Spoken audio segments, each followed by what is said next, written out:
नमस्कार। मैं रमेश चंद मीना। आप आदिवासी उपन्यासों की श्रृंखला में लगातार सुन रहे हैं। जहाँ बांस फूलते सहराना, पठार पर कोहरा, जंगल के दावेदार, जंगल जहाँ शुरू होता है, अमृत संतान आदि। इस उपन्यास में आप एक ऐसे आदिवासी जो असुर कहलाते हैं, और असुर कहते ही आपके जहन में कुछ सवाल उठ खड़े होते हैं।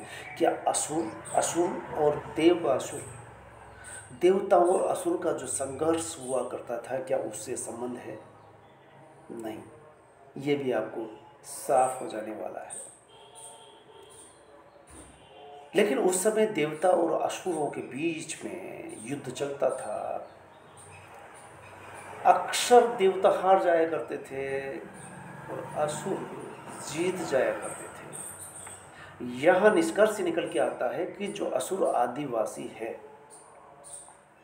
वो अब आज के देवताओं से लगातार हार रहे हैं, इतना समझा जा सकता है। असुरों की कुछ जनजातिगत विशेषताएं, कुछ शब्द ऐसे आए गए हैं, कुछ रूढ़ियां परंपराएं, जैसे मूड़ी कटवा क्या है, बलि प्रथा क्या है और किस तरह से बदल रही है। असुर जंगल में घुसपैठिए है, ये आदिवासियों पर बहुत बड़ा सवाल है जो अक्सर उपन्यास उठाते हैं और इसमें भी उठता है। एक गांव का नाम कटिया है और यहाँ एक रूढ़ी मूड़ी कटिया यानी मूड़ काट देना। तो क्या ऐसा नहीं है कि कटिया गांव का नाम क्या मूड़ी कटवा से ही कटिया बना है, या इस गांव वाले मूड़ी काटने का काम यानी मूंड काट देना इससे लिया जा रहा है। यहाँ औरत को मजबूरी का नाम नहीं कहा जाता। हर समाज में औरत को कमज़ोर कहा जाता है, लेकिन यहाँ वो कमज़ोर नहीं। इस उपन्यास को पढ़ने के बाद आपको ऐसा लगने वाला है। ये बता दूं कि औरतों को यहाँ जननी नहीं सयानी कहा जाता है, और इसका भी मतलब है जो आगे हम उपन्यास में विस्तार से बताएंगे।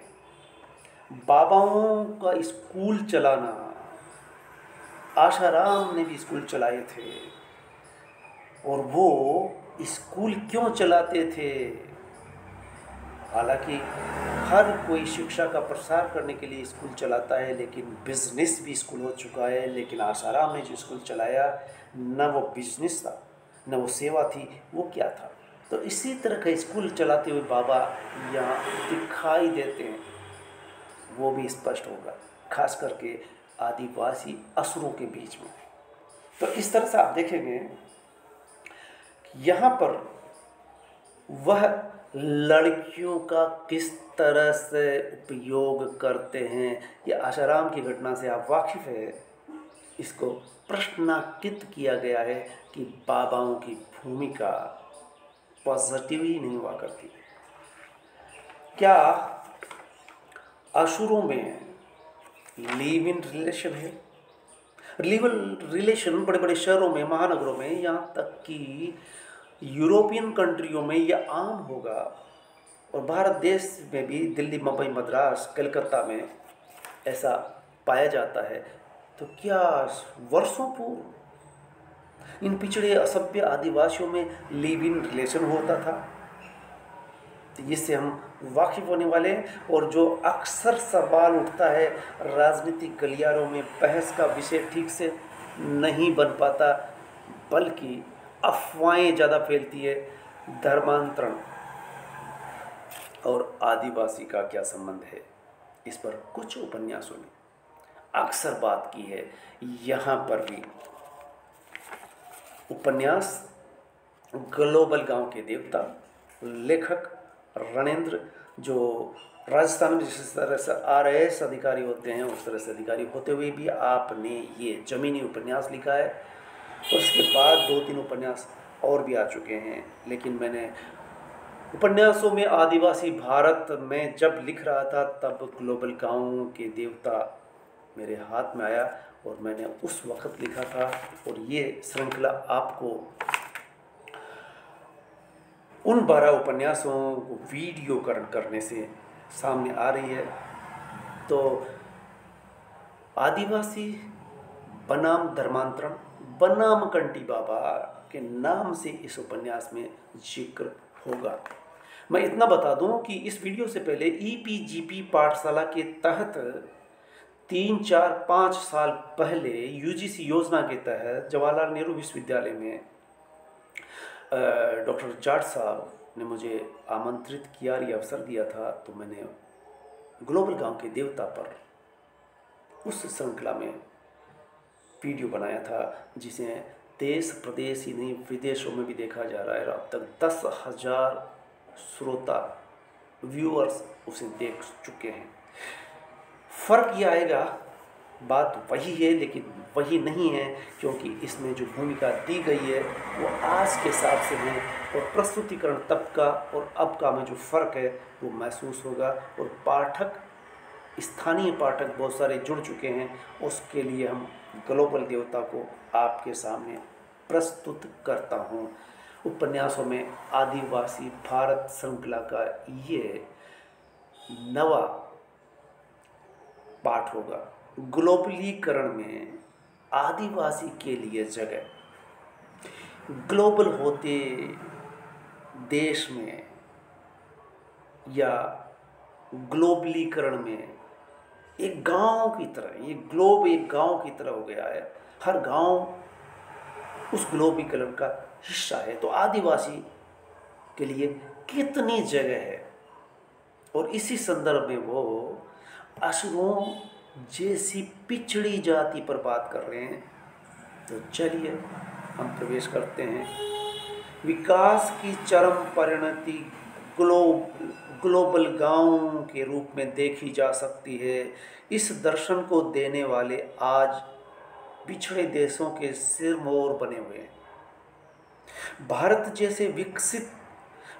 जैसे विकास के सपने देखने वाले देश लोटपोट हुए जा रहे हैं कि वे भी कल की महाशक्ति इसी रास्ते पर चलकर बन सकेंगे। अमेरिकी हुए जा रहे देश को ब्यूरोक्रेसी, नेता और धर्माधिकारी अपनी गोटियां चला रहे हैं।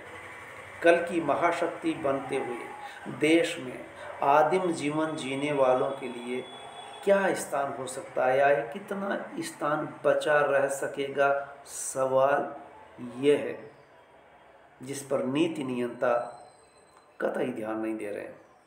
उनका क्या भविष्य होने वाला है, या जो शक्ति की साधना करने वालों के पास आदिवासी के लिए कितना समय हो सकता है।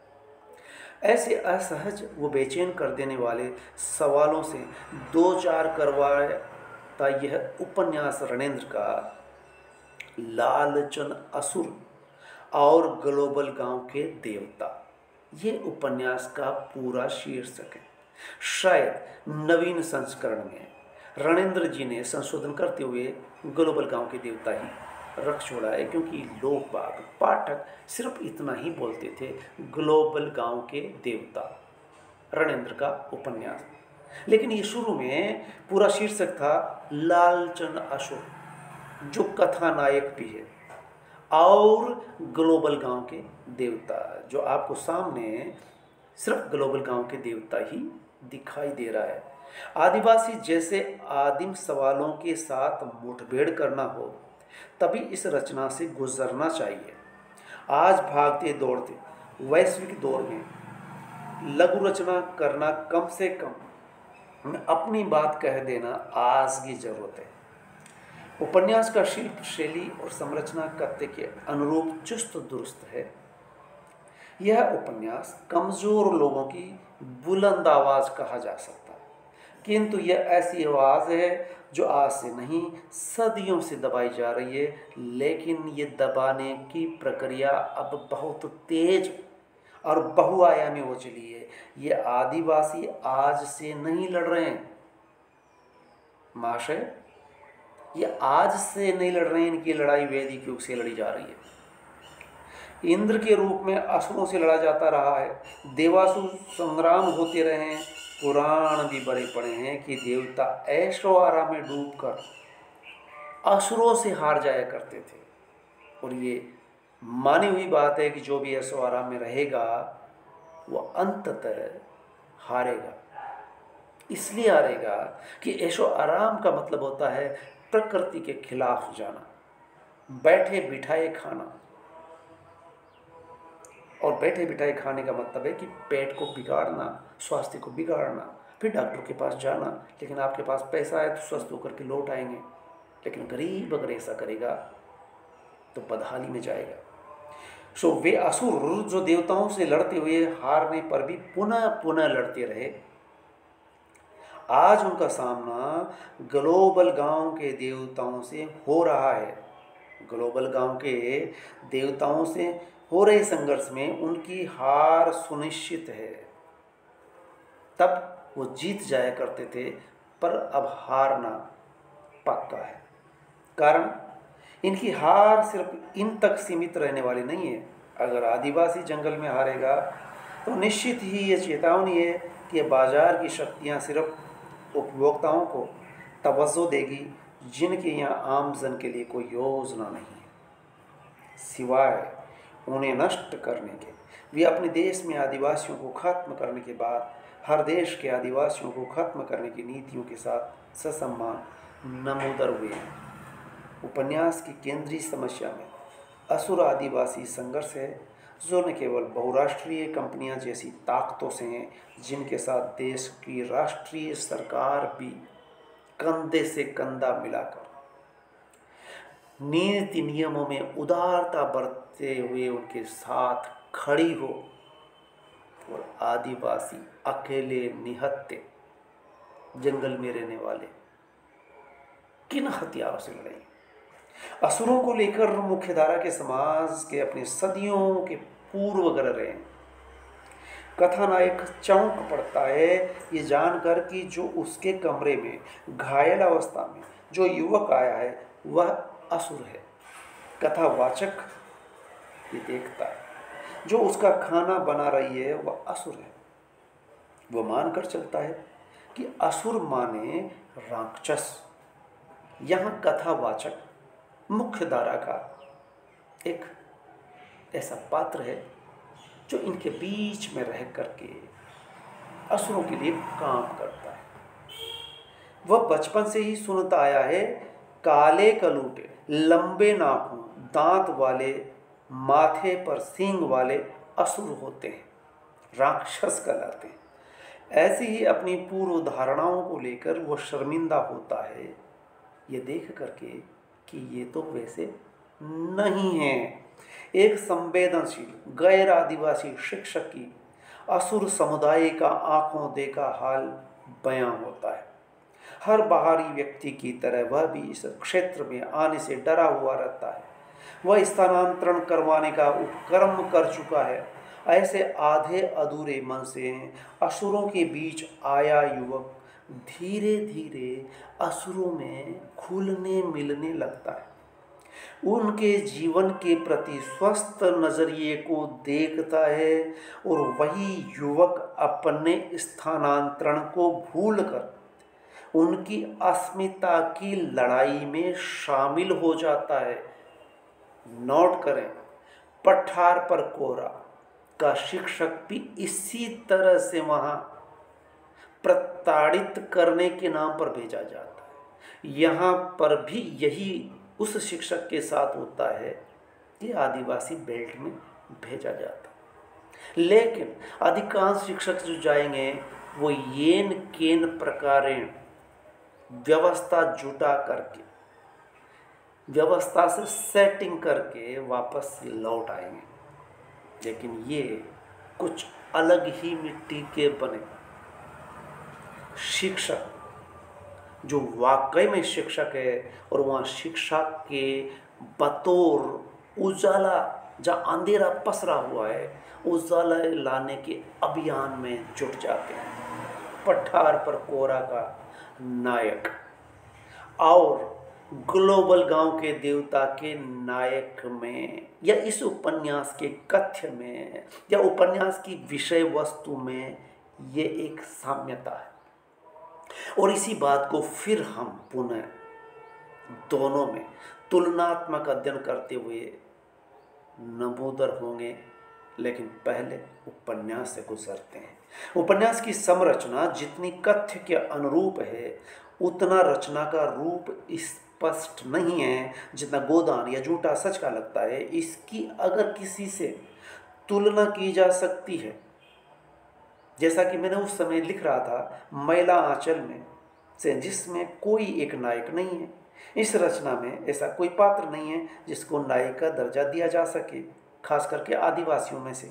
उपन्यास के आरंभ से अंत तक कथक की उपस्थिति किसी मुकम्मल पात्र की तरह रहती है। उपन्यास में पूरा असुर समाज नायक की जगह चित्रित वर्णित है। ढेर सारे पात्रों में लालचन, बालचन और रुमझुम है, तो महिला पात्रों में एतवारी और ललिता पाठक की चेतना को झिझोड़ते से लगते हैं। थोड़े में अधिक कहने का भरसक प्रयास किया गया है, इसलिए पात्रों, घटनाओं और समस्याओं की भरमार होते हुए भी केंद्रीय विषय वस्तु से किसी तरह का विचलन नहीं हो सका है। उपन्यास में पात्रों की अधिकता के साथ भौगोलिक विस्तार है। विषय वस्तु का प्रमुख स्थल भोरापाट होते हुए भी अन्य स्थल है कोयलेश्वर आश्रम, सखुआ पाठ, पाथर पाठ, कांदा पाठ और अंबाटोली गांव है। पात्रों के रूप में कथानायक और लालचन के अलावा बालचन, रुमझुम, एतवारी आदि दर्जनों पात्र हैं। असुर समाज सदियों से अपने सामान्य रीति रिवाजों और अंधविश्वासों के साथ जीवन जीता आया है। उपन्यास के आरंभ में असुर युवक का घायल होने का कारण उनका अंधविश्वास है, जिससे उपन्यास आरंभ होता है कि धान को आदमी के खून से सान कर बिचड़ा डालने से ये फसल बहुत अच्छी होती है। नहीं समझ में आई होगी बात कि आदमी के खून को धान में मिलाने से फिर उसको जमीन में लगाने से फसल अच्छी होगी। इस तरह के अंधविश्वास हर असभ्य लोगों में पाए जाते हैं। और अगर मुख्य धारा में भी इसी तरह की कुरीतियां, रूढ़ियां और अंधविश्वास है, तो ये सवाल उठता है कि आदिवासी को असभ्य कहने से पहले अपने गिरेबान में झांक ले कि आप भी कितनी रूढ़ियों में जकड़े हुए हैं। जो नहीं है उसको मानते हैं, जो नहीं दिखता उसको स्वीकार करते हैं। तो आप तार्किक और वैज्ञानिक नहीं हो सकते, भले आप तकनीकी रूप से MTech, BTech, MSc, BSc, MA, BCom कुछ भी हो जाओ, क्या फर्क पड़ता है। तो चलिए आगे बढ़ते हैं। तो धान को आदमी के खून से सान कर बिचड़ा डालने से फसल बहुत अच्छी होती है, यह ऐसा उनका विश्वास सदियों से रहा है। इसलिए फसल के सीजन में मूड़ी कटवा लोग तेज कटार लिए अवसर की तलाश में घूमते हैं और जो कोई उनको मिल जाता है उसका मूड़ काट देते हैं, रेत देते हैं और उससे जो निकलता है ताज़ा ताज़ा खून उसको धान में सान कर फिर धान को जमीन में लगाते हैं। ऐसे ही मूड़ी कटवा का शिकार लालचन असुर हो जाता है, जिसके नाम से ये उपन्यास रचा गया है। गौर फरमाएं, ये मूड़ी कटवा एक आध साल में इस क्रिया को अंजाम देते हैं, पर देवी के थान से जब नगाड़े की आवाज आती है तब उन्हें किसी भक्त की बलि देनी ही पड़ती है। देखिए फिर एक और बलि, यानी लोगों का सिर काट करके बलि चढ़ाना। तो बलि चढ़ाने की प्रथा भी असुरों में रही है। बलि देने और सिर काटने की घटना के चलते ही एक गांव का नाम ही कटिया पड़ गया। शायद इस गांव को कटिया कहने का पीछे का कारण भी ये रहा होगा कि मूड़ी कटवा लोग यहाँ पाए जाते हैं, या बलि देने वाले लोग यहाँ होते हैं, या इस गांव से बलि देने की प्रथा सर्वाधिक रही हो, इसलिए कटिया गांव हो सकता है, ऐसी संभावना बताई गई है और ये संभावना सही भी हो सकती है। अब बलि प्रथा नहीं है, ध्यान रहे, न मूड़ी कठवा रहे न बलि प्रथा रही, पर उसके विकल्प के रूप में बलि चढ़ाने वाले की कानी उंगली में चीरा लगा दिया जाता है। ये प्रकृति जीवी असुर अपने अंधविश्वासों के साथ सदियों से जीते आ रहे हैं। काल दुकाल प्राकृतिक प्रकोप हारी बीमारियों के सहारे को सहते हुए भी जिंदा रहे हैं। वेद पुराणों में देवताओं से संघर्ष करके भी अपना अस्तित्व बनाए रख सके हैं, पर दुनिया के ग्लोबल गांव में तब्दील हो जाने से इनकी अस्मिता संकट में पड़ जाती है। कैसे? असुरों को कई मोर्चों पर लड़ना पड़ता है, वन विभाग सक्रिय हो उठता है। इस लड़ाई में भी शिवदास बाबा अपना सहयोग देते हैं। सरकार की चिंता देखिए, सरकार किसकी चिंता कर रही है? भेड़ियों की संख्या घटना है। भेड़ियों की संख्या का घटना बहुत बड़ी घटना है सरकार के लिए। आदिवासी के बरक्स भेड़ियों का संरक्षण के लिए अभयारण्य बना दिया जाता है। भेड़ियों के लिए आदिवासियों को 37 गांव खाली करने होंगे। क्यों न करेंगे खाली? वे घुसपैठिए जो हैं, क्यों न करेंगे खाली? वो तो घुसपैठिए हैं। सरकार नहीं मानती कि वे वर्षों से जंगल में रहते आए हैं। भेड़ियों के लिए अभयारण्य उन्हें चाहिए ही चाहिए। उस अभयारण्य को कटीले तारों से घेरने का ठेका बहुराष्ट्रीय कंपनी वेदांग को मिलता है। वेदांग, वैसे भी बीच में ये नाम उठता रहता है, खबरों में आता है। बाबा शिवदास भी अपना हित देख रहे हैं। ये बाबा है लेकिन अपना हित देख रहे हैं। विधायक चुनाव लड़ना चाहते हैं, सो उनका भी हित है। असुर इन सब पर सोचते हुए अपनी लड़ाई स्वयं लड़ने का संकल्प व्यक्त करते हैं। कैसे? जान देंगे, जमीन नहीं देंगे, खदान बंद, काम बंद, बॉक्साइट की ढुलाई बंद। नतीजा ग्लोबल गांव के देवताओं में फिर से हलचल शुरू। बौद्ध मार्के की लाइन है, पेज नंबर 112। संघर्ष समिति जनता कर्फ्यू लगा देती है। पुलिस प्रशासन का आवागमन बंद कर दिया जाता है। शांत भीड़ के सामने एक बारगी पुलिस भी पस्त नजर आती है। इस तरह से इकट्ठे होते हैं। याद आता है बिरसा मुंडा का आंदोलन। एक कविता की पंक्ति में कुछ लिखा है, हम बाकी दिन कैसे गुजारेंगे, हम बाकी दिन कैसे गुजारेंगे, इसका कोई अर्थ नहीं। हमारी रात भरपूर काली रात होने का आश्वासन दे रही है। क्षितिज पर एक भी तारा नहीं है। एक जख्मी हिरण अपने पीछे भागते शिकारी की आवाज़ सुनकर अपने आप को अपनी पूर्ण मृत्यु के लिए तैयार कर रहा है। ये कविता की पंक्ति में हिरण की मृत्यु नहीं, असुरों की मृत्यु आभासित हो रही है। आगे देखिए, असुर समाज में औरत को कमजोरी का नहीं समझदारी का प्रतीक माना गया है। स्त्री विमर्श के तहत स्त्रियों पर ठहर करके विचार किया जाता है। आदिवासियों में आदिवासी महिला की क्या स्थिति है, इस पर भी गौर फरमाएं। इनमें महिलाओं के लिए सियानी संबोधन है, न कि जननी। सियानी यानी सयानी यानी समझदार। जननी जनन व जन्म देने की प्रक्रिया से संबोधित होने से संकुचित अर्थ में है, जबकि सियानी समझदारी ली हुई है। असुर महिला का सयानापन सिंह बोंगा की कथा में भी आता है। जब सिंह बोंगा असुरों को मार देता है, तब महिलाएं सिंह बोंगा के पैर पकड़ के रोकने की ईमानदार कोशिश करती है, भले ही उसकी कीमत अपना रूप बिगाड़ कर चुकाना पड़ता है। भूत चुड़ैल बना दिया जाता है। Page number 109। बुधनी और ललिता जैसी युवतियों के बावजूद ऐसी भी ढेर सारी युवतियां हैं जिनका पैर रहने से शोषण होता है। खदान के मेट, मुंशी, क्लर्क, अफसरों के डेरों पर खटने वाली युवतियों के रंग ढंग बदलने लगते हैं। इनकी देह नकली जेवरों से सजने लगती है। इन्हीं को देखकर यहाँ एक गीत गाया जाता है। वो गीत के बोल सुनिए। मेट संगे नजर मिलाई ले, मुंशी संग लासा लगाई ले, कछिया लोबे कुला डुबा ले, रुपया लोबे जात डुबा ले।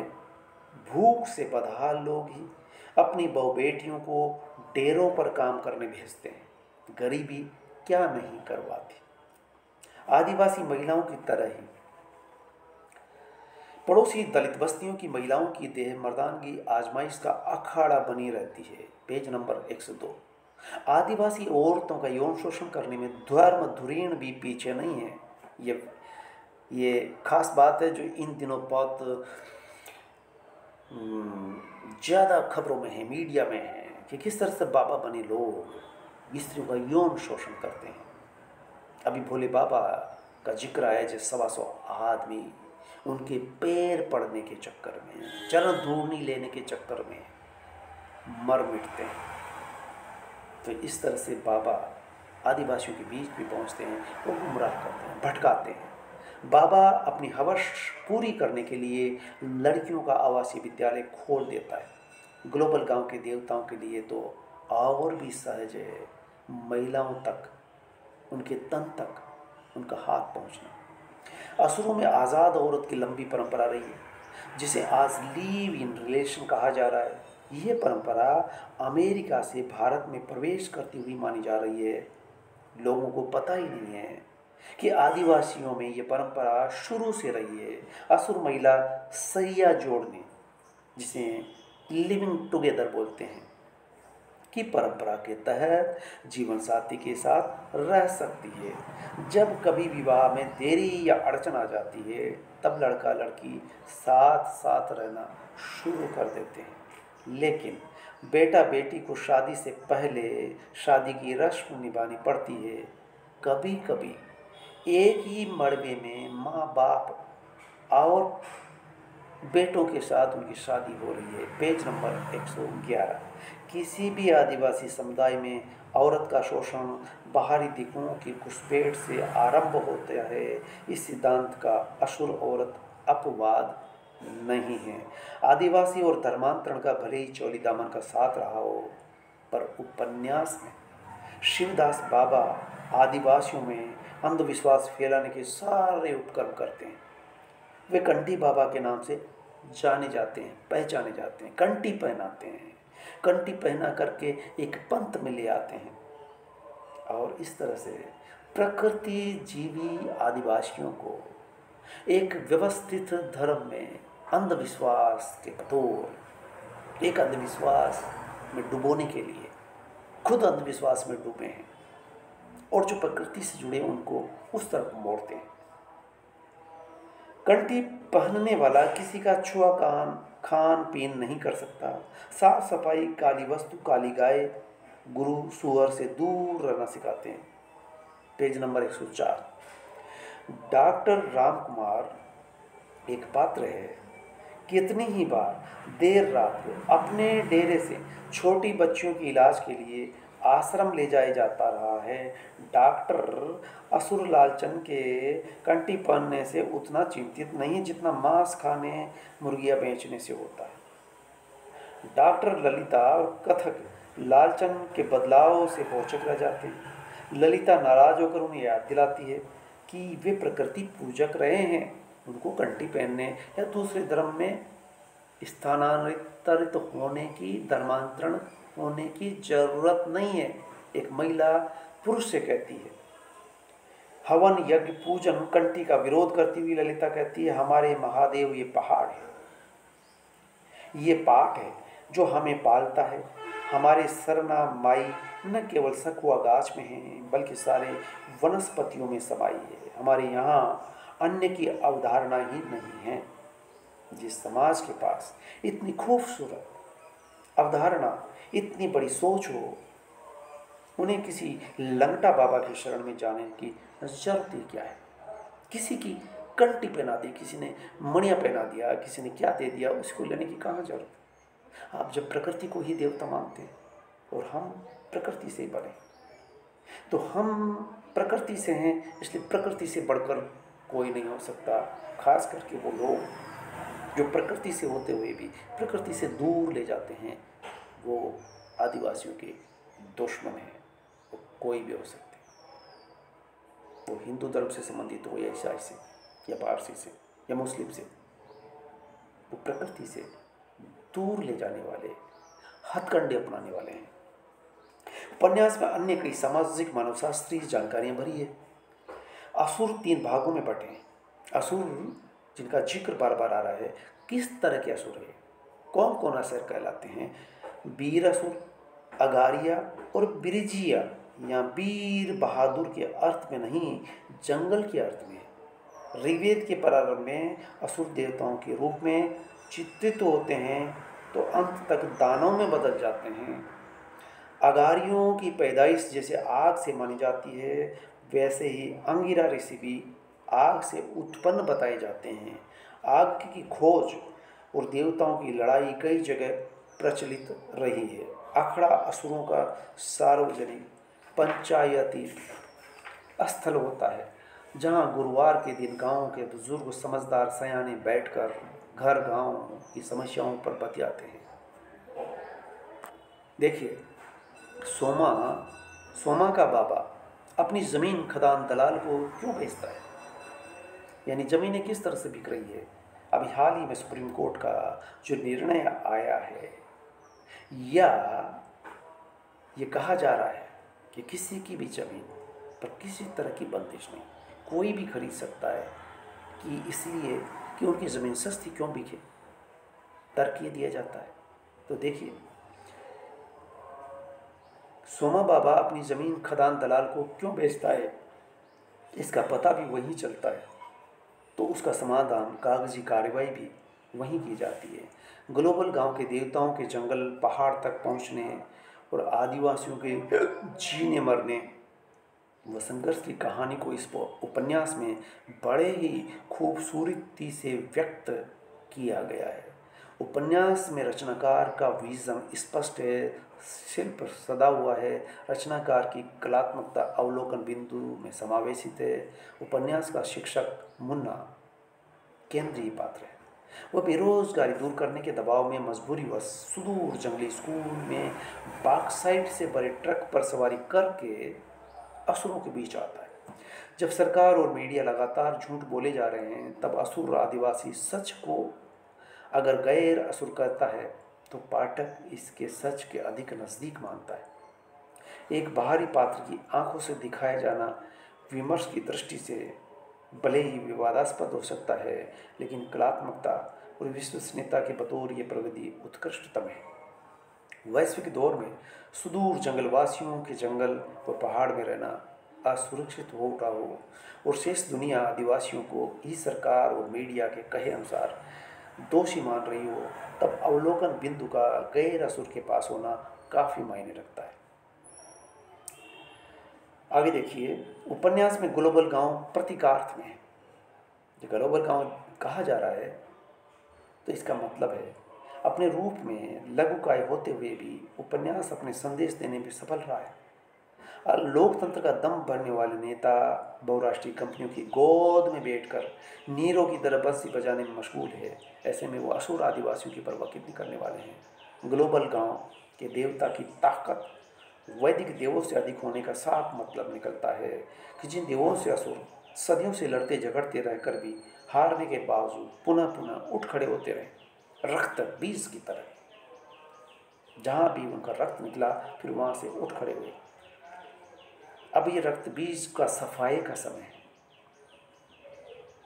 वे इन आधुनिक देवों के सामने अब इस योग्य बचने वाले नहीं हैं कि पुनः संघर्ष कर सके। हमारी सरकार सेज के नाम पर इन्हें वे सारे अवसर प्रदान कर रही है जिसे आम किसानों और आदिवासियों से छीन कर दिया जा रहा है। माना कि ग्लोबल गांव के देवता के पास असीम शक्ति है, फिर भी आम नागरिक की लोकतंत्र में किसी भी तरह से कम कीमत नहीं होनी चाहिए। अन्यथा ये ग्लोबल ये देव एक दिन जब भस्मासुर बनकर उभरेंगे तब इनसे बचना मुश्किल हो जाएगा। आज आदिवासी भूख से बेहाल है, वह भूखा रहकर भी अपने हकों की लड़ाई लड़ रहा है। ये बड़े मायने की बात है, जिसकी मांग मजदूर जून के खाने से अधिक नहीं है। ऐसे में सरकार आम आदिवासी के साथ न होकर उनके साथ है जो देश में घुसपैठ कर चुके हैं, और कहा यह जा रहा है कि जंगल में आदिवासी घुसपैठिए। तो सवाल ये उठता है कि घुसपैठिए कौन है? इनको पहचानने के लिए सरकार को बहुत संवेदनशील दृष्टि चाहिए होगी, तभी समझ सकते हैं। अंतिम पैरा है, आश्चर्य है कि मीडिया और सरकार इन दोनों का संवैधानिक दायित्व है कि आदिवासी हितों की रक्षा हो, पर ये सब डॉलर की थैली लेकर मौन धारण किए हुए हैं। वेदांता शिंडाल्को को जंगल पहाड़ चाहिए, सरकार उनको सुविधा मुहैया करवाती है, छूट देती है, करों में छूट दी जाती है, ज़मीन सस्ते में दी जाती है। पुलिस प्रशासन उनका विरोध करने वालों को ठिकाना लगा देता है, यानी पुलिस बहुराष्ट्रीय कंपनियों के साथ होती है, सरकार उनके साथ होती है, और आदिवासी उनके निशाने पर होते हैं। उसके विरोध में कोई भी है तो सिर्फ आम जनता है, और वो भी भूखी नंगी आदिवासी जनता। कब तक उनकी ताकत के सामने ठहर सकेगी? जबकि सरकार व मीडिया उसके सुर में सुर मिलाकर एक ही राग अलाप रहे हैं, जय जय ग्लोबल देव, तेरी शक्ति अपरंपार। वे असुर जो पौराणिक देवों के सामने हार कर भी अपना अस्तित्व बनाए रहने में सफल रहे थे, आज उन्हें अपने आप को ग्लोबल देवों के सामने बचा पाना नामुमकिन हो गया है। ये ग्लोबल देवता असीम ताकत के धनी हैं, क्योंकि सरकार ताकत भी के साथ हर देश की हर संस्था इनके अनुसार चलने लगी है। उपभोक्ता बाजार की शरण में हैं और बाजार इनकी शरण में है। जनता के साथ खड़ा होने वाला मीडिया इनके पायखाने में घुटनों के बल बैठा नजर आ रहा है। जब गोदी मीडिया कहा जाता है, इस दशक में मीडिया का पतन इस कदर हुआ कि उसे गोदी मीडिया जो सत्ता के गोद में बैठ चुका है, जबकि सत्ता से सवाल करना मीडिया का मुख्य मूल कर्तव्य होता है। ऐसे में कौन होते हैं ये असुर जो पहाड़ों और जंगलों पर अपना दावा करके जीवित रह सकते हैं? धन्यवाद, जय हिंद। ये था आपका उपन्यासों में आदिवासी भारत का एक पाठ जो वर्षों पहले लिखा गया था। आज जब बात उठ रही है कि लोग पढ़ते नहीं किताबें, तो हमने ये अभियान चलाया है कि नहीं, मत पढ़ें करें, आप वीडियो ही देखें और किताबों को समीक्षात्मक रूप से उसकी आत्मा को आप तक पहुंचाने का अभियान है। ये अभियान आपके सहयोग से आगे बढ़ेगा। तो आगे मेरी कोशिश रहेगी कि हम ग्लोबल गांव के देवता और पठार पर कोहरा में आए दोनों शिक्षक, और अगर किसी और उपन्यास में भी शिक्षक के बतौर आया होगा, तो ये शोधार्थी जो आदिवासियों पे काम कर रहे हैं, काम करना चाहते हैं और कहते हैं कि साहब इतने सारे दलित और आदिवासियों पर पीएचडीयां कर रहे हैं, अब तो गाइड भी ये बात कहने लगा है कि प्रेमचंद पर जैसे काम नहीं हो सकता, उसी तरह से आदिवासी कथा साहित्य पर जगह जगह शोधार्थी पंजीयन हो रहे हैं और रिपीटिशन हो रहा है। तो याद रखें, रिपीटिशन हो रहा है, लेकिन इसके बावजूद गोयनका जब प्रेमचंद पर कहते हैं कि अभी भी प्रेमचंद पर कई तरह से काम हो सकता है, तो हम ये दावा करते हैं, मैं ये दावा करता हूँ कि ये एक टॉपिक जिस पर अभी तक किसी ने काम नहीं किया कि आदिवासी उपन्यासों में गैर आदिवासी पात्र की क्या भूमिका है, और खास करके गैर आदिवासी पात्र किस तरह से आदिवासियों के बीच में भूमिका निभाते हैं। और जब गैर आदिवासी भूमिका निभाते हैं, जबकि गैर आदिवासी आदिवासियों के दुश्मन बने हुए हैं, इन दोनों के बीच की तुलना संभव है। और इन दोनों उपन्यासों पर सहजता से इस बात पर बात की जा सकती है शिक्षक, गैर आदिवासी शिक्षक बनाम पठार पर कोरा और गलाबल गांव के देवता का तुलनात्मक अध्ययन। तो इस तरह से ये एक हिंट दिया जा रहा है कि आप इस तरह से जब इन वीडियो को देखेंगे, वीडियो के अंत में हम छोटी सी डिस्कस करते हैं। उस डिस्कस का मतलब ये होता है कि अगर आप इसको सुन रहे हैं तो टिप्पणी अवश्य लिखें, क्योंकि मैंने भी अरावली उद्घोष पत्र लिख करके ये लेखकीय भूमिका और फिर अतिथि संपादक मैं सलाम करता हूँ बीपी वर्मा पथिक को, जो वर्षों तक 90 वर्ष की उम्र होने तक उदयपुर में एक छोटे से मकान के पिछवाड़े में रह करके आदिवासी पत्रिका अरावली उद्घोष का संपादन करते रहे। पूरी पेंशन उस पत्रिका में लगाते रहे और पूरे देश भर में वो पत्रिका जाती थी और नामचीन लेखक उसमें लिखते थे। ये मैंने अंतिम समय में देखा और जब मैं उनसे मिला, उनसे मिल कर के, और जब पता चला कि वीर भारत तलवार भी इनसे मिलने के लिए दिल्ली से बूंदी आए और बूंदी की संगोष्ठी से सीधे उन्होंने कहा कि मैं बीपी वर्मा पथिक से मिलूंगा। और मिल करके जब उन्होंने जनसत्ता में लिखा बीपी वर्मा पथिक अरावली उद्घोष के ऐसे आत्मा कर्मठ कर्तव्यपरायण ऐसा संपादक जिसका दायित्व कर्तव्य उस हाशिए पर जीने वाले आदिवासियों की आवाज बनने का प्रयास कर रहा है, लगातार तपस्वी की तरह तपस्या कर रहा है। इस तरह के बोल थे जब वीर भारत तलवार जनसत्ता में लिख रहे थे दिल्ली के अखबार में। तो मैं उन झारखंड के आदिवासियों के बीच पहुंचे वीर भारत तलवार को भी सलाम करता हूं, वो मेरे गुरुजी भी रहे। इस अर्थ में मैं वो काम आज तक बखूबी कर रहा हूँ। छोटा सा प्रयास, आपके प्रयास मिले और ये सब लोगों तक पहुँचे। अगर आप इसको आगे बढ़ाते हैं तो उन शोधार्थियों तक भी पहुँच सकता है जिनको ये हिंट, ये निर्देशित करेगा कि आप किन किन आयामों पर काम कर सकते हैं। और उन शोधार्थियों को चाहिए कि इन वीडियो को सुनकर के टिप्पणी अवश्य करें ताकि उनका मंतव्य, उनका शक, उनकी जिज्ञासा दोनों ही सामने आए। जब तक सवाल नहीं उठेगा और जब तक शोधार्थी सवाल नहीं करेगा, जब तक शोधार्थी पाठ को पढ़ करके सवाल नहीं करेगा, उसके अंदर से सवाल नहीं उठेगा, तब तक शोध सही दिशा में नहीं जा सकता, पिष्ट पेषण होगा। तो धन्यवाद साथियों, अब बात को यहीं ख़त्म करती, फिर अगले वीडियो में फिर मुलाकात होगी।